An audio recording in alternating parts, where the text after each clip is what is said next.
Bija mantra, which will potentiate that body part to function at its optimal level of function, which is how Bija mantras may be working. 729,000 nadis according to Swamiji, of which the three most important are the Pingala, the Ida and the Sushumna.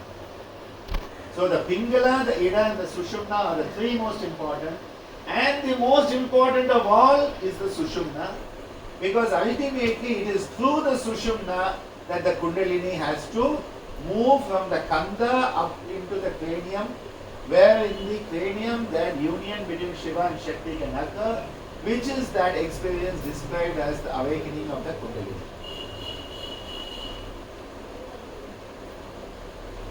Nadi Shodhana. So, if the nadis are blocked, no matter what you do, prana will not move. Hence, you need to unblock the nadis. So, where are these nadis located? Nadis are located in your Pranamaya Kosha. Nadis are not located in the Annamaya Kosha, they are located in the Pranamaya Kosha. But these prana nadis have their correlates in the Annamaya Kosha. And these correlates include any structure that allows movement to occur. Any structure that allows movement to occur is a correlate of the nadi in the physical body. So what are some of these structures? The nerves come to mind straight away. Because in the nerves you have nerves where the energy is moving from the brain to every part of the body, and then you have nerves which are bringing energy from every part of the body to the brain. Those are called sensory nerves, these are called motor nerves, and sensory motor neuronal system that covers every part of the body, letting the neuronal impulses travel from the tip of your toes to your brain and from your brain to the tip of the toes. A bidirectional flow is there in our nervous system. Hence, the immense number of nerves makes it immediately seem like nerves are nadis. And even in a few places in yoga, step by step, Swamiji has said, he'll say the nadis and then he'll say the nerves. And I'm like, Swamiji, this is one thing which I agree with you, but I don't completely agree with you. Now it's very funny when I have that type of disagreement with my own father and guru. Most of the time I don't. I was telling you about Shankaragiri and his samadhi and me fighting with him. There are days I go to Kambli Swami's samadhi and shout at Kambli Swami. I have slanging matches with him. Because it's a relationship, okay? It's not just a dictatorial relationship, it's a relationship where you express and it comes back, and it's a living relationship, not a unidirectional one at all. Yes? Do you argue with it? But the nerves are where the neuronal impulses are transmitted. So hence, the neuronal impulses that are transmitted, Swamiji talks of prana, nadis, prana, vahana, prana, vahaka. He talks about the neuronal impulses that are there. How the neuronal impulses are conducted, the fluid dynamics that enables the neuronal transmission. What we would call the biochemical, neurochemical transmitters. He says prana vahaka, he talks of prana vana, and that's why he says that vana, which is the flow in the nadis of the prana, in the chakras, when it is withdrawn from a lower center and taken up to a higher center, you are withdrawing the vana. The vana is the neuronal, psychic, neuronal, nadi, prana energy. When you withdraw that vana, it becomes nirvana, which is what the Buddhists call liberation or moksha. The withdrawal of the vana into nirvana. Nir means to transcend, to withdraw and transcend. So Swamiji doesn't limit it only to the impulses, he talks about the neurotransmitters. Because anything which has movement, anything that has life has prana. So yes, the nervous system gives us a very, very good correlate to the nadis. But then there are other aspects such as the arteries that are also having tremendous movement throughout the body. The veins that are having lesser but still significant movement, and the lymphatics which also have movement though less. So the arterial blood, the venous blood and the lymphatics are actually given the terms of three nadis: Ganga, Yamuna, Saraswati. Ganga is the flow of the arterial blood, Yamuna is the venous blood, and Saraswati is the lymphatics. Because the Saraswati is hidden. They say the Saraswati river is lost, and all these three come together at the Trivenis. Now again, Ida, Pingala, Sushumna is also considered Ganga, Yamuna, Saraswati. That correlate also comes there. Because just like a river has movement, the nadis have movement. So the arterial blood supply, the venous blood supply, the lymphatics, and the neuronal impulses traveling through the nervous system, all of these are the physical correlates of nadis in the pranamaya portion. Now if you want the prana to move, you are breathing not for the sake of oxygen. You are not breathing for the sake of eliminating carbon dioxide. That is a very, very kindergarten need of breathing. You are breathing for the sake of moving energy. You are breathing for the sake of experiencing prana. Remember, pranayama is the enhancement of the experience of prana. Now, if prana is to move and your nadis are blocked, you will not experience any movement of prana. So, pranayama then will be a failure.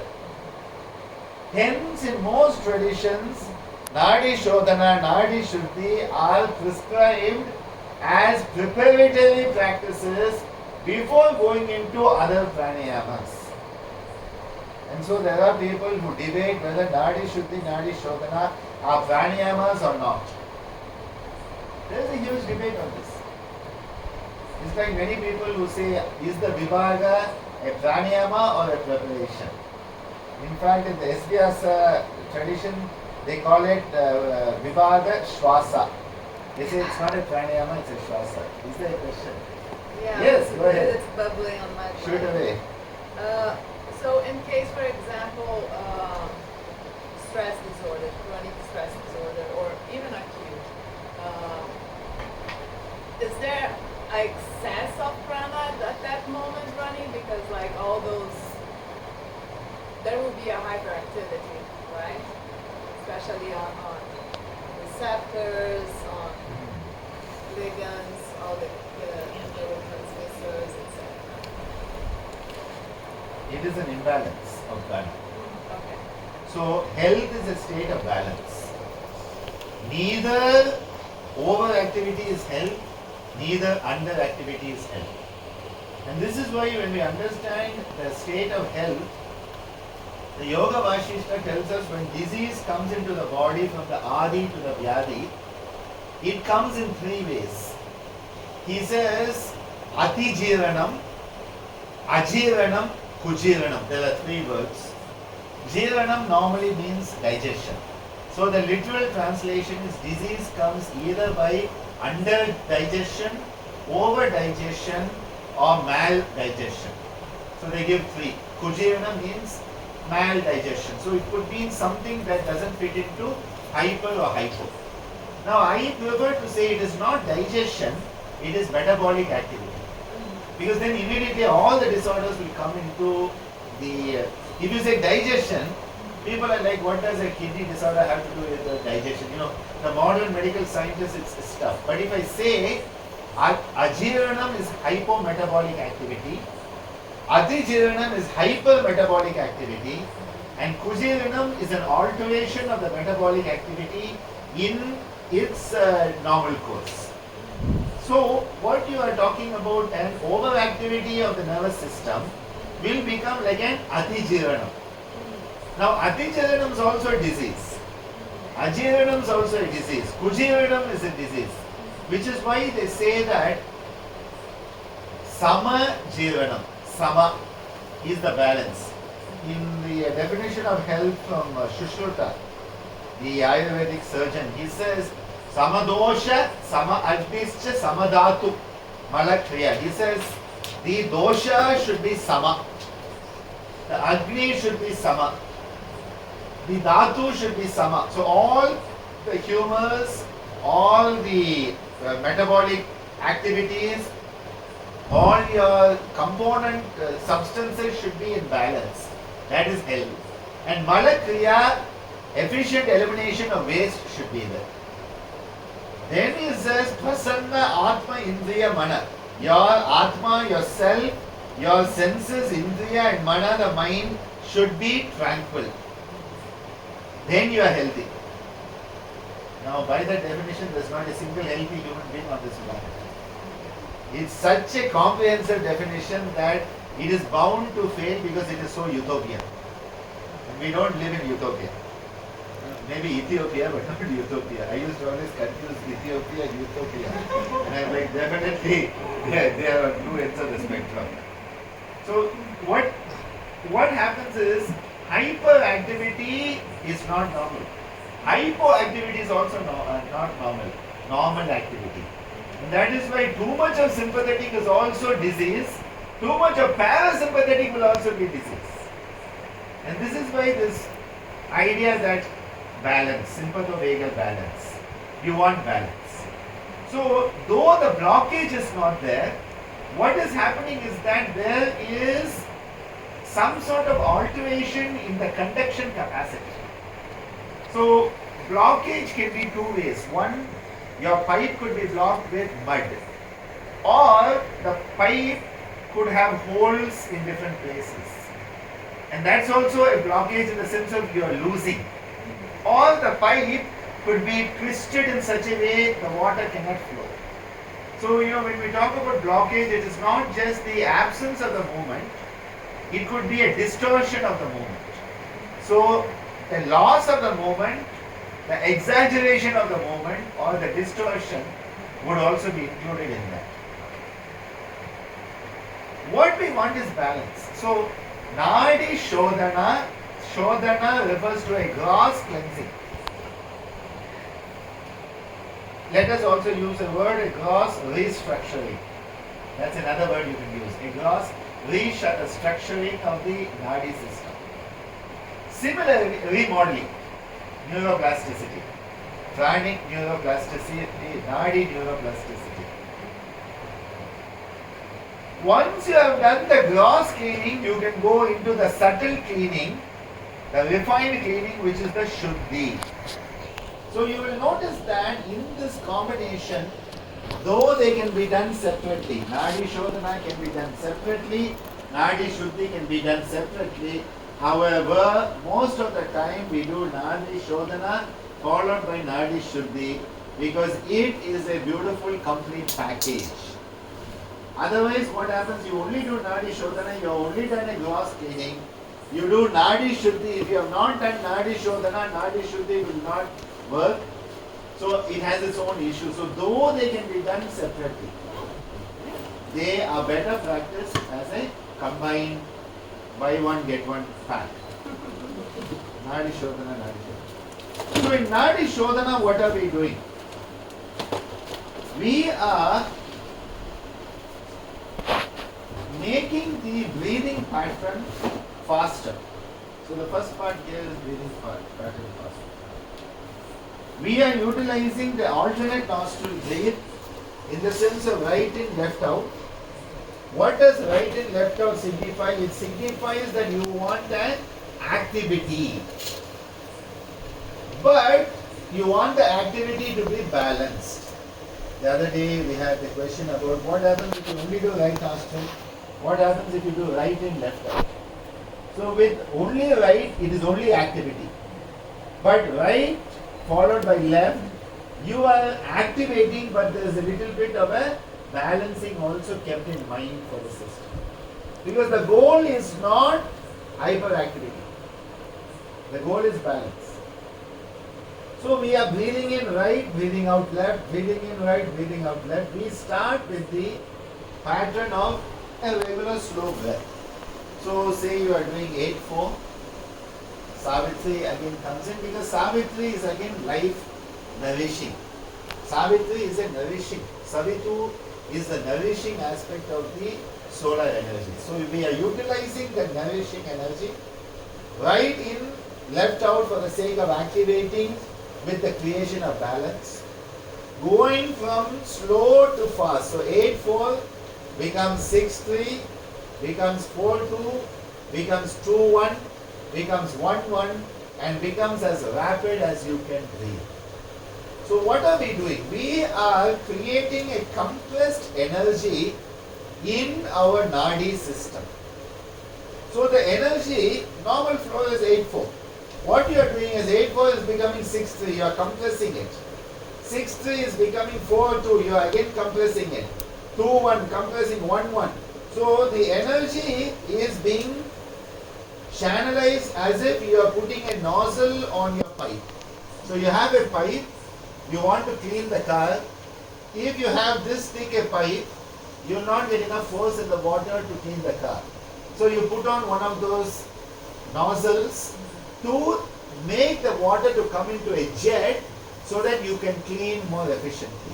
So the first part of Nadi Shodhana is you are creating a jet, just like you keep a jet of water to clean the mud of your car, of the mud guards and other things. Similarly, you are cleaning the mud out of the system, the mala out of the Nadi system, by generating a very, very forceful dynamic flow of the breath. So the breath is being used, through the breath the prana, and through the prana the force. A jet wave to open up any blockages that need to be blocked so that the flow of prana can be clear. This is the Nadi Shodhana. Now Nadi Shodhana you can practice on its own for the sake of cleansing. So you say, I'm having, a Nadi system that seems not to be working as it should. Clean it, clean it, clean it, clean it, clean it. But it is still only the gross level. It is only at the stula level, it is coming a little bit into Sukshma. It is not going from Sukshma to Karana, because you have to clean it at the next level. It is like, if you were to clean this room, you take a hose pipe and a nozzle and clean it out. Hopefully you will not stop there. After that you will take a nice cloth and you will wipe it and you will dry it, and you will make sure if there are any stains on the door and the windows, and then you may bring in a little more cleaner cloth at the end to wipe the table so that it is nice. This is the refined cleaning. But the refined cleaning without the gross cleaning will not have that impact. This is why following the Nadi Shodhana, to do the Nadi Shuddhi, you do the gross cleaning and then you do this fine tuning. Another example is the old radios. Now all of us are in a generation that had radios that you tuned. Gita is in a generation, they just put it on a mobile phone and the radio tunes it. So what we used to have is that we would have one big knob on your radio. So the big knob, what you have to do is first you have to align it to some station, and you will start to hear a bit of that station, but there's a lot of that static. And then there will be another smaller knob, usually within it. And that smaller knob you do until you get rid of all that extra static. And then when you can balance that bigger knob and the smaller knob, you have done then the gross alignment and the subtle alignment. You are aligned to the channel and the channel is coming through. Think of that big gross knob as Nadi Shodhana and the